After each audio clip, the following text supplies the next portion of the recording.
Azərbaycan belə bir rəzil vəziyyətdə olmalıdır. Niyə Azərbaycan vətəndaşı bu cür acınacaqlı vəziyyətdə yaşamalıdır?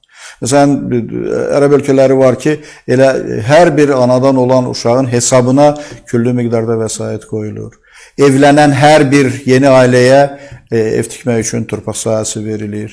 Hər bir ailəyə, məsələn, bəzi ölkələrdə 20 min dollar, bəzi ölkələrdə 30 min, bəzi ölkələrdə 50 min dollar, yəni Amerika Birləşmiş Ştatları dolları həcmində vəsait verilir birbaşa ki, onlar öz həyatlarını qura bilsinlər. Yəni, Azərbaycan da təxminən belə yaşamalı olan bir ölkədir. Ancaq Azərbaycanda təəssüf ki, hakimiyyətdə olanlar varlandıqca, məmur təbəqəsi varlandıqca cəmiyyətin daha da kasıblaşması prosesi gedir.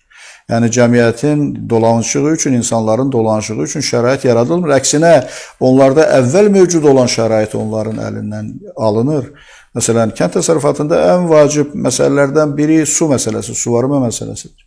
Bütün suvarma kanalları yaradılmış aqroparklar vasitəsilə ələ keçirilir və onların üzərinə nəzarət qoyulur. Vətəndaşlar öz bağlarını sulaya bilmirlər, əkin sahələrini sulaya bilmirlər.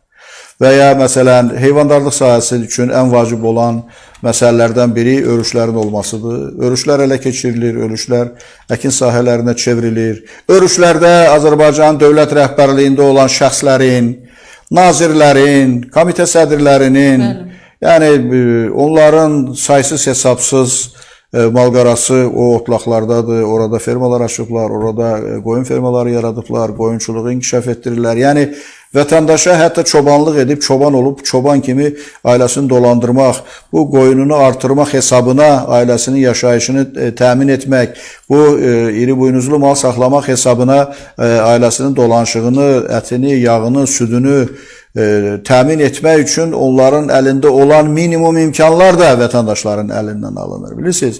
Yəni, ədalətsizlik, haqsızlıq Azərbaycanda həddən artıq çoxdur və təəssüf ki, dayanmaq bilmirlər. Yəni, gözlənilən idi ki,